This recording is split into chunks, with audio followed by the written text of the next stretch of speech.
donc de ce royaume des cieux, qui est semblable à un trésor caché dans un champ. Le Seigneur est vraiment ce trésor, et on a ce royaume des cieux. À un moment donné, le Seigneur le compare à ce trésor qui est caché dans un champ. Et lorsque l'homme l'a trouvé, à nouveau, dans sa joie, il vend tout ce qu'il a et il achète ce champ pour pouvoir ainsi bénéficier de ce trésor inestimable. Et c'est vrai que lorsque on trouve quelque chose d'important dans son jardin, c'est marrant de trouver quelque chose comme ça. Des fois, on trouve des vieilles pièces. Là, une fois, comme ça, en faisant des fouilles dans des talus, pas loin de chez moi, on a retrouvé des douilles de fusils de la guerre 14, etc. Donc, c'est vrai, on trouve quelquefois un tas de trucs. Puis, quelquefois, ce sont vraiment des choses extraordinaires. Ce sont vraiment des trésors inestimables. Je me souviens toujours qu'il y a quelquefois, il y a des moments où on voit dans des émissions à la télé des enchères, et parfois on ne comprend pas toujours très bien pourquoi d'un seul coup un livre, les prix s'envolent et ça monte à des dizaines et des dizaines de milliers d'euros. Finalement, c'est jamais qu'un livre, quoi. Mais finalement, c'est ça que je voyais dernièrement dans une émission télé. C'était un livre de Thomas Jefferson aux États-Unis. C'était un livre unique. En plus, c'était un livre qui était à la bibliothèque de lui-même, de Jefferson, quoi. Donc, de faire, par sa rareté, il avait appartenu à cet homme, tout à coup, ce livre devenait une valeur tellement rare que les gens étaient prêts à casser leur tirelire pour pouvoir s'acheter ce livre. Et c'est quand même fou, quoi, de pouvoir. Quelquefois, on ne comprend pas toujours tout, mais bon, il y a, je pense, l'engouement des personnes qui sont tellement passionnées par telle ou telle chose, dans tel ou tel domaine, sont prêtes à mettre des sommes faramineuses dans des objets ou dans différentes sortes de choses.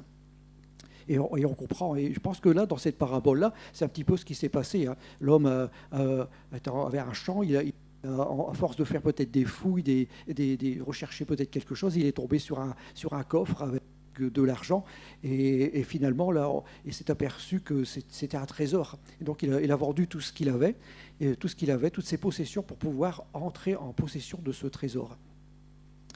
Alors cette parabole implique donc un homme qui a découvert quelque chose de tellement aussi précieux, tellement je dirais, avec quelque chose d'un trésor vraiment inestimable, qu'il vend tout ce qu'il a pour pouvoir s'approprier ce trésor. Alors, on pourrait se demander, donc, comme je viens de le dire, qu'est-ce qui pourrait avoir tant de valeur ? Un trésor qu'il a trouvé, qu'il cache de nouveau, mais il connaît cette valeur. C'est qu'il connaît la valeur de ce trésor. Quelquefois, on peut trouver quelque chose et puis on ne sait pas trop ce que ça vaut. Puis quand on le montre à un collectionneur ou à un archéologue comme ça, il dit mais c'est une pièce unique, c'est quelque chose de faramineux, c'est quelque chose d'unique, c'est quelque chose qui a une valeur inestimable pour l'histoire, pour d'autres choses, peut-être au niveau financier. Et donc, il a cette notion, je dirais, cet homme a cette notion de la valeur qu'il vient de trouver. Jésus nous dit que dans cette parabole, nous donne un aperçu de ce qu'est le royaume des cieux. Le royaume des cieux, c'est quelque chose d'inestimable, quelque chose qui a une valeur vraiment phénoménale.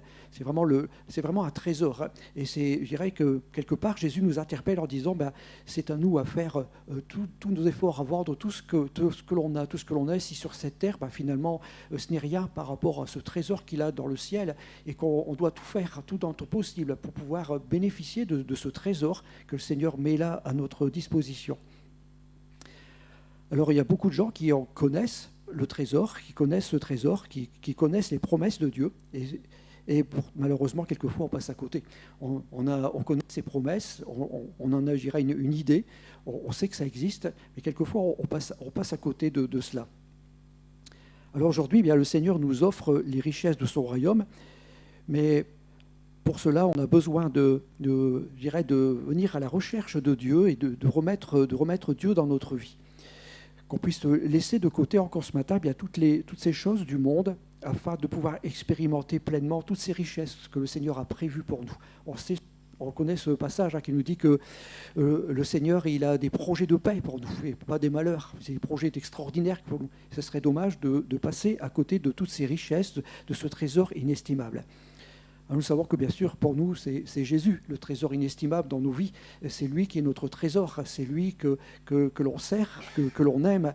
Et c'est en lui que davantage, jour après jour, on a besoin de se rapprocher pour pouvoir apprendre à le connaître davantage, à pouvoir, je dirais, pouvoir s'identifier davantage à lui, pouvoir goûter de sa présence, mais aussi mettre dans nos vies tout ce qui est en notre pouvoir pour lui ressembler, pour pouvoir l'honorer, parce que son sacrifice est tellement immense qu'on ne peut que l'honorer, on ne peut que le remercier. Comme dit sa parole, nous ne sommes que des serviteurs inutiles. On est là, c'est vrai, on sert le Seigneur, mais le Seigneur finalement pourrait très bien faire les choses tout seul, mais dans son amour, eh bien, il nous utilise et il nous a donné des compétences, des talents pour qu'on justement on puisse le servir et l'honorer, puis aussi en même temps servir notre prochain au travers de ce que l'on sait faire. Alors on a un trésor dans la Bible, ce sont les promesses. Un trésor inestimable, les promesses de Dieu. En grec, epagélia, si ça intéresse quelqu'un, voilà, ça vient de ça, c'est des promesses. Alors ce mot epagélia nous dit que finalement une promesse c'est une annonce, une nouvelle, une bénédiction, un bienfait promis. Voilà, ça c'est un petit peu le sens de epagélia, que ça a été traduit dans d'autres langues en promesse. Mais voilà toute la notion qui se cache derrière ces promesses du Seigneur. Et je crois qu'il a encore de bonnes nouvelles pour nous ce matin. Il a encore, je dirais, des bénédictions, il a promis des faits. Et là encore, il veut que nous puissions les goûter et en participer. Pas seulement savoir que ça existe, mais se les accaparer pour nos vies. Alors des promesses, eh bien, ça en existe. Il y a les promesses de Dieu, mais on pourrait dire aussi qu'on connaît des promesses. On connaît les promesses de ce que quelquefois le monde fait. On a des promesses, puis là, des promesses politiques, on en a à ce moment. Tout le monde, chacun va dire, votez pour moi et vous serez bien. On va multiplier le SMIC par 3 et puis l'essence elle sera gratuite, etc. etc. Voilà, c'est chouette, c'est super. Mais on connaît le système. Ça, c'est toutes les promesses que l'on peut faire. Mais il n'y a pas que les politiques. Il y a aussi le monde du travail qui nous fait des promesses. Oui, ne vous inquiétez pas, tout va bien, mais on est satisfait de votre travail, mais pour l'augmentation, on verra le mois prochain, parce que là, c'est pas facile en ce moment, les commandes, on connaît ça aussi, on connaît toutes ces promesses qu'on nous fait. Bon, on m'a fait une promesse tout au début quand j'ai travaillé, ça remonte à 45 ans. C'était tout au début, je cherchais du travail, et puis je vais taire l'entreprise pour ne pas faire de mauvaise pub.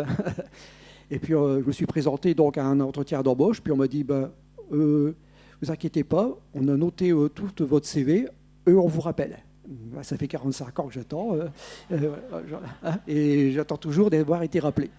Donc c'est les promesses. Bon, aujourd'hui il est trop tard, maintenant je suis à retraite, donc il peut me rappeler, ça sera non.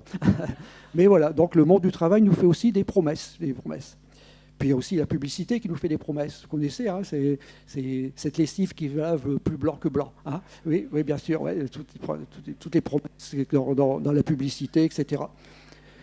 Puis il y a aussi on pourrait parler aussi de nos connaissances. Quelquefois, on a dans nos connaissances, dans nos familles, les amis qui nous entourent, quelquefois ils nous font des promesses et puis ils les tiennent pas. Et quelquefois, ça, on est déçu, on est découragé, on est triste parce que ils n'ont pas tenu leurs promesses et ça nous tenait vraiment à cœur ce qu'ils nous avaient promis. Et puis voilà, ça s'est passé comme ça. Mais finalement, il faut être honnête aussi envers nous-mêmes en disant que nous aussi. Si ça m'arrive de faire des promesses et puis de ne pas les tenir, ça arrive. Il faut être honnête, parce qu'on l'a oublié, parce qu'on s'est engagé trop vite et puis on a mesuré que les conséquences de ce qu'on s'est engagé trop tard, et on l'a oublié qu'on avait promis ça. Voilà. Donc quelquefois, ça nous arrive aussi de promettre et de ne pas tenir nos promesses. Puis aussi les promesses que nous faisons, souvent la nouvelle année. Allez, cette année, je promets, j'arrête de boire, de fumer, j'arrête de conduire mal, etc. Puis ça dure quelques semaines, puis quelques jours, ou un peu, puis c'est tout, ça revient. Toutes ces promesses que l'on peut faire, ou encore toutes les promesses du mariage aussi. Hein. Je promets de te rester fidèle jusqu'à la fin de mes jours, pour le bonheur et pour le pire, etc., etc. Et puis pour finir, ben, les gens qui malheureusement se séparent. Et voilà, donc toutes des sortes de promesses qui sont là, et puis finalement ne sont pas toujours accomplies. Alors on pourrait se poser la question, mais qu'en est-il des promesses de Dieu? Est-ce qu'il agit de notre manière, de la même façon que nous? Est-ce qu'on peut faire confiance au Seigneur? Est-ce que les promesses qui sont là, est-ce qu'on peut vraiment y croire? Est-ce qu'on peut s'y attendre? Alors nous avons ce passage qui nous dit « Dieu n'est pas un homme pour mentir, ni le fils d'un homme pour revenir sur sa décision. Ce qu'il dit, ne le fera-t-il pas? Ce qu'il a déclaré, ne l'accomplira-t-il pas ?» Voilà, ça c'est les promesses de Dieu. Ce que le Seigneur a promis, ben, il va le faire. On ne sait pas quand. Quelquefois, ça prend du temps. Quelquefois, il promet cela et puis ça n'est pas arrivé. On pourrait regarder un peu, ne serait-ce que au moment où, dans Isaïe, il nous est parlé d'annoncer Jésus qui allait venir. Et bon, il s'est passé des siècles entre le moment où l'annonce a été faite, la promesse a été faite et au moment où c'est réalisé. Et il y a du temps. Quelquefois, on a besoin aussi de s'engager davantage avec le Seigneur, parce que le Seigneur, quelquefois, nous parle et il nous demande d'avancer davantage dans la foi, dans d'autres domaines, pour qu'on puisse goûter à cette promesse. Parce que souvent, le Seigneur, eh bien, il fait une part du travail et puis il nous demande de faire l'autre. C'est comme on voit souvent, quand le Seigneur s'adresse aux malades, il dit, on voit le paralytique, on voit l'aveugle, et puis le Seigneur lui dit, qu'est-ce que tu veux que je fasse pour toi? On pourrait dire, attends Seigneur, il est aveugle, qu'est-ce que tu veux faire pour lui? Lui de redonner la vue. On voit par là que le Seigneur, eh bien, il va faire sa part, il va faire ce miracle, et quelquefois il demande de faire un acte de foi, de croire que, eh bien, c'est lui qui va faire les choses extraordinaires, et c'est à nous, en nous avançant, en croyant, en abandonnant nos vies entre ses mains, que finalement, eh bien, le miracle que le Seigneur a promis peut avoir lieu. Alors le Seigneur, eh bien, il ne ment pas. Il ne change pas d'avis comme on dit, on change d'avis comme de chemise, hein, comme on dit dans notre langage populaire. Le Seigneur ne change pas comme ça, mais ce qu'il a dit, ce qui est dans la parole, ça va s'accomplir. Allez, le micro, il s'en va, il revient. Un petit problème de micro.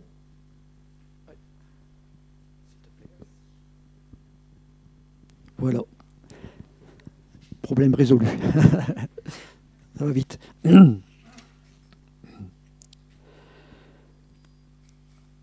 Alors voilà. Alors un jour, une croyante aimait à dire « Moi, les soucis, ça m'empêche jamais de dormir. Je les laisse à la porte de ma chambre. Et je dis au Seigneur, tu prends soin de mes affaires, donne-moi un bon repos afin que je puisse reprendre ma tâche demain. » Quand on lui posait cette question, elle disait « Non, moi les soucis, ça ne m'empêche pas de dormir. Je me couche, puis comme ça m'arrive quelquefois quand moi je me couche, je m'endors en paix. Toi seul, tu veilles sur ma demeure. » Puis hop, ça y est, on dort. Voilà. Et alors, la personne qui l'a interrogée, mais disons, mais madame, vous dites ça, mais finalement, est-ce qu'il n'y a pas un moment ou un autre que les tracas, les soucis sont tellement forts? Est-ce que ça ne vous contrariera pas quand même? Parce que vous avez l'air de dire que vous endormez rapidement, facilement.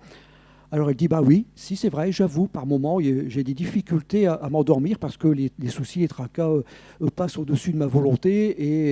Et voilà, donc dans ce cas-là, qu'est-ce que vous faites, madame? Alors elle dit, eh bien, je récite l'alphabet des promesses de Dieu. Alors elle avait un alphabet qui était celui-ci.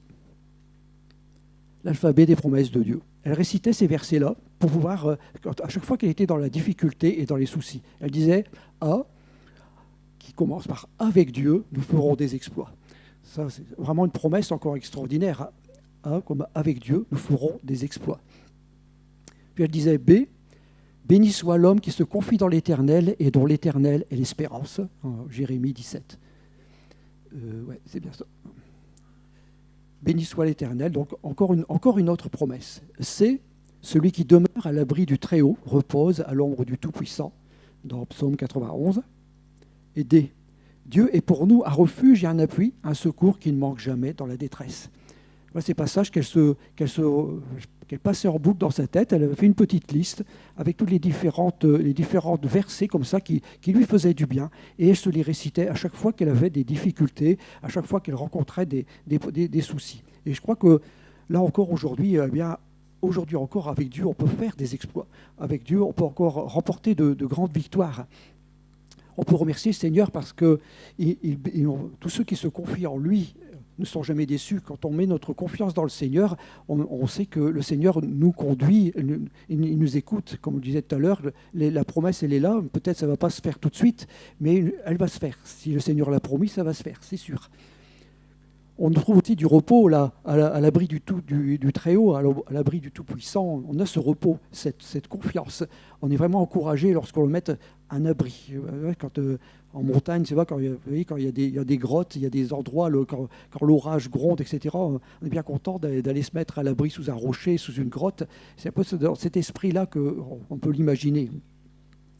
Et Dieu pour nous un refuge, un appui, un secours qui ne manque jamais dans la détresse. Après, il disait eux, et mon Dieu pourvoira à tous vos besoins selon sa richesse. Et quand on pense à la richesse de Dieu, on a déjà du mal à s'imaginer, tellement Dieu est riche, tellement c'est gigantesque, c'est infini. Alors, comment on peut imaginer l'infini ? Moi, j'y arrive pas. C'est quelque chose qui est trop vaste pour nos esprits finis, pour nos esprits humains. Mais alors, selon sa richesse, Dieu pourvoira. Vraiment, lorsqu'on pense à ce verset-là, on se remémore ce passage, on se dit que finalement, on n'a pas à s'inquiéter. Mais c'est vrai, honnêtement, on s'inquiète quand même. Mais on sait que le Seigneur pourvoit nos besoins, et selon sa richesse, donc il n'y a pas de souci à se faire de ce côté-là. F, comme « Fais de l'Éternel tes désirs, et il te donnera ce que ton cœur désire ». Là encore, une belle promesse, hein. Faire l'Éternel ses délices. Donc voilà, là, comme je disais encore tout à l'heure, Dieu est prêt à de donner ce que nos cœurs désirent, mais ça, c'est la part du Seigneur. Notre part à nous, c'est de faire ses délices, de le faire passer en priorité dans nos vies et vraiment de lui donner la première place dans notre cœur. G, grâce soit rendue à Dieu qui nous fait toujours triompher en Christ. Voilà encore. Le Seigneur nous fait triompher jour après jour dans tous les domaines de notre vie et on ne peut que rendre grâce au Seigneur pour cela. H, heureux ceux qui écoutent la parole de Dieu et qui la gardent. Hein, comme disait Jacques, ça ne sert à rien de lire la parole, c'est parce que celui qui lit la parole et qui l'oublie, il est comme quelqu'un qui se regarde son visage dans un miroir et puis ensuite il ne s'en rappelle plus comment il était. Voilà, ça disparaît un peu comme ça. Mais là, c'est eux qui écoutent la parole du Seigneur et qui la mettent en pratique. Là encore, on voit que derrière cette promesse, il y a des choses extraordinaires pour nos vies.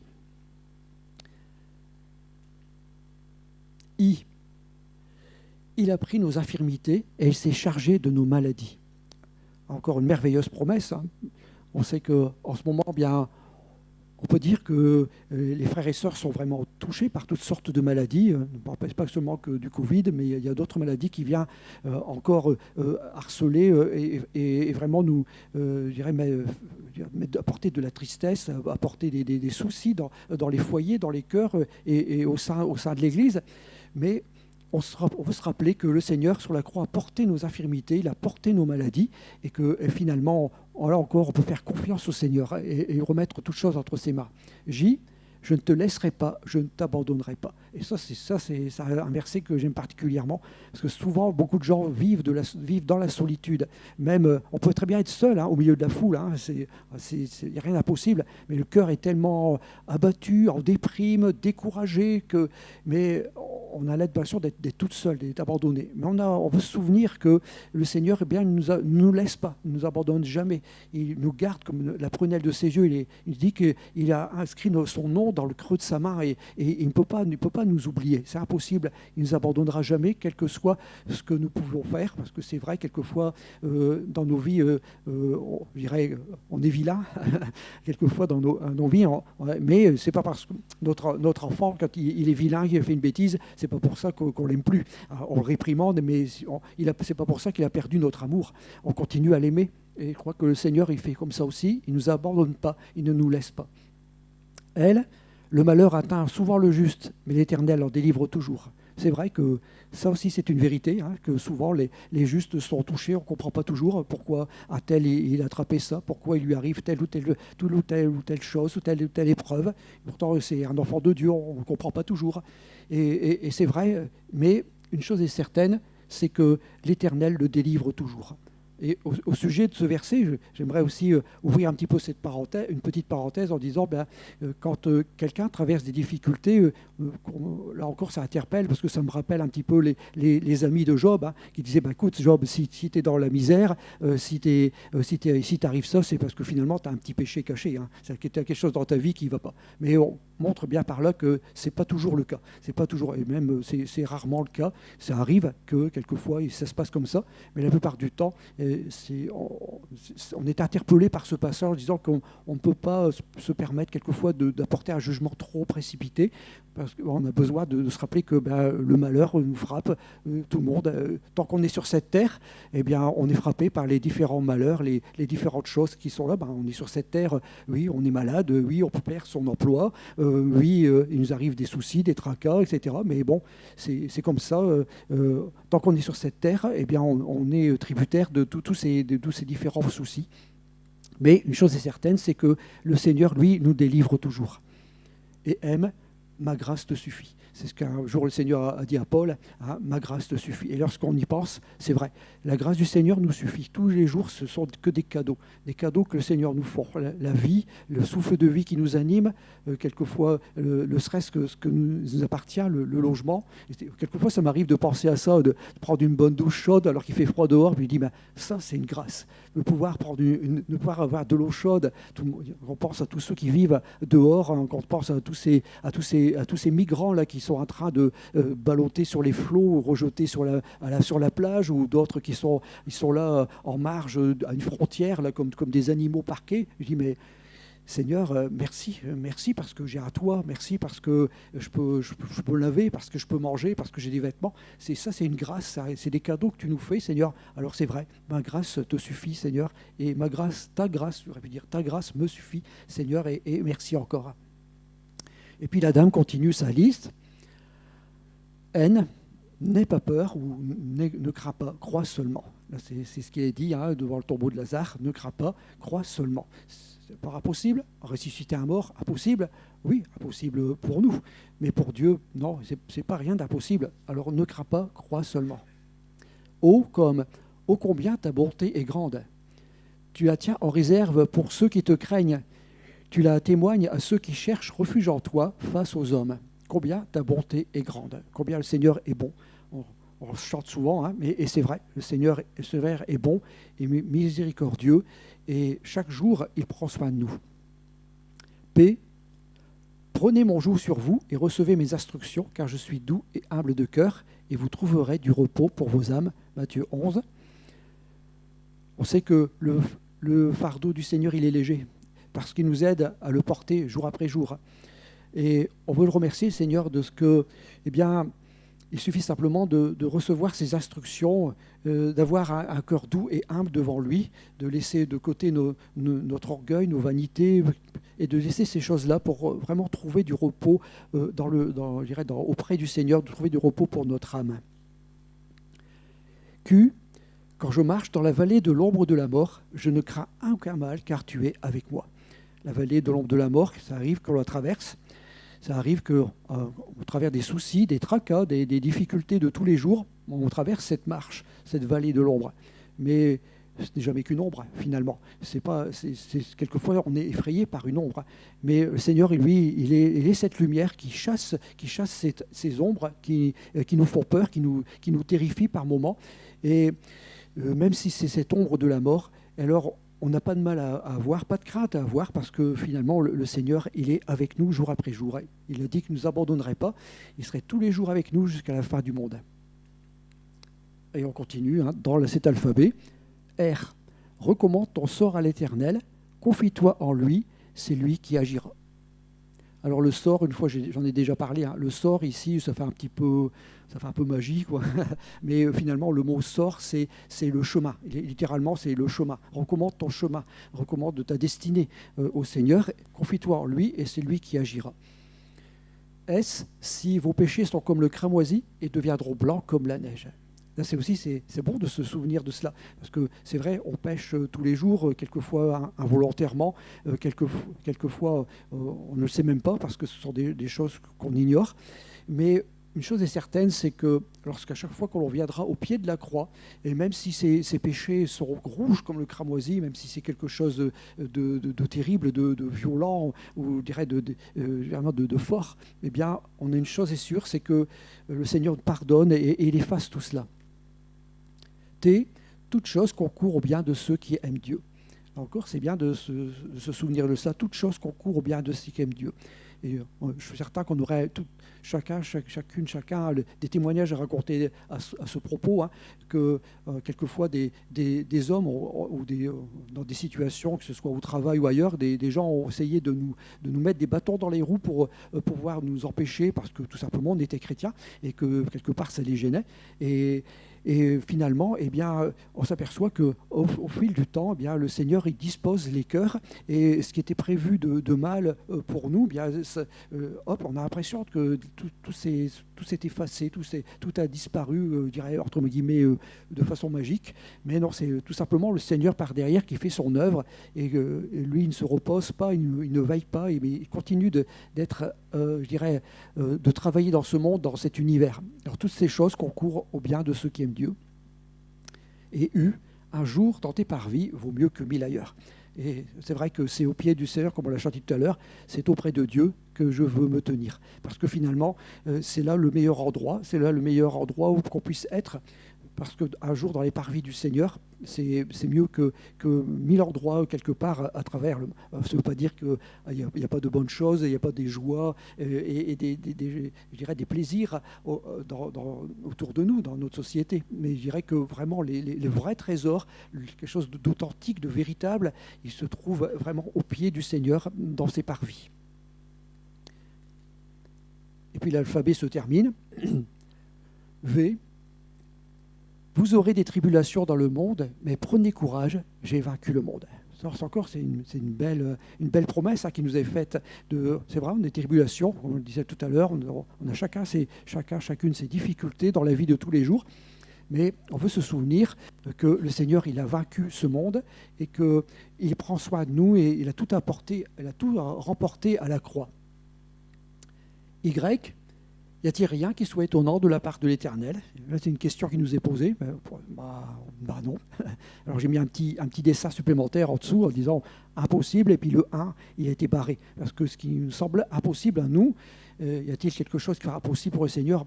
Non, tout est possible à Dieu, absolument tout, même quelque chose qui pourrait être absolument inimaginable, même des choses auxquelles on ne pense même pas. Le Seigneur, lui, peut faire toutes choses et il n'y a rien qui lui soit impossible. Alors, se rappeler de tout cela,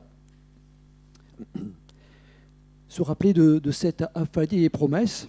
Alors, ce qui est bien, c'est que on peut chacune, ça c'était l'alphabet des promesses de Dieu pour cette dame, mais chacune peut créer sa propre liste en fonction de ses préférences, en parcourant la Bible et en faisant ces versets, une petite fiche, simplement, qui lorsqu'on a des peines, à travers des tracas, des difficultés, quelque chose qui nous accable, qui nous attriste, qui nous fait peur aussi, ou qui vraiment nous effraie, on peut reprendre cette liste et se remémorer toutes ces promesses que Dieu a faites, et on retrouve là, au travers de cela, tout du réconfort et je dirais des bonnes choses que le Seigneur nous donne.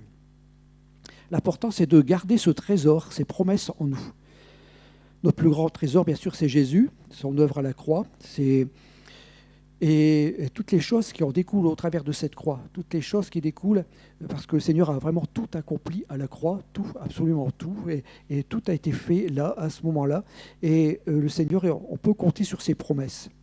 Alors que l'on puisse vraiment, plus que jamais, nous attacher à ces promesses pendant nos temps difficiles.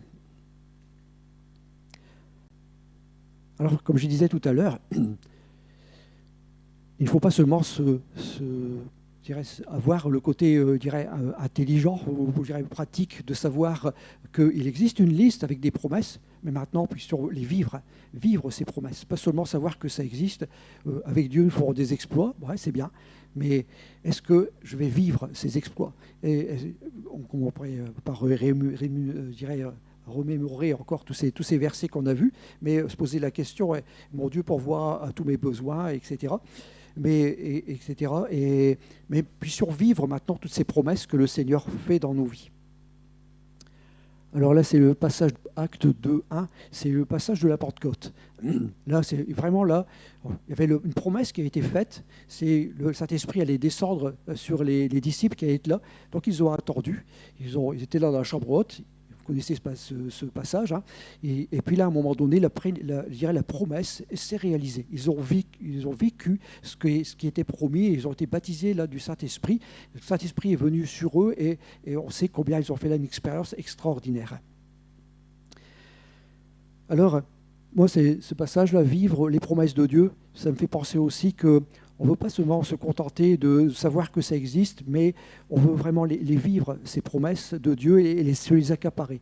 Alors, une petite image comme ça qui me vient, c'est comme si, par exemple, on a faim, hein, c'est bientôt être l'heure, et puis on passe devant une boulangerie, hein, par exemple, et puis on repasse devant la vitrine, ah, ouais, chouette, il y a des éclairs au chocolat. Il y a là aussi une belle tarte aux pommes, des tartes au citron, des millefeuilles, c'est mes préférés, des tartes aux flancs, etc., etc. Puis des bons pains bien croustillants, ça donne faim. Et puis on passe son chemin, puis on s'en va. Oui, ils sont là, toutes les bénédictions sont là, toutes les choses extraordinaires sont là, mais c'est bête, si on veut se rassasier, il faut entrer et puis acheter quelque chose. Et je crois que pour le Seigneur, c'est la même chose. Toutes les promesses du Seigneur sont là. Tout est là devant nous.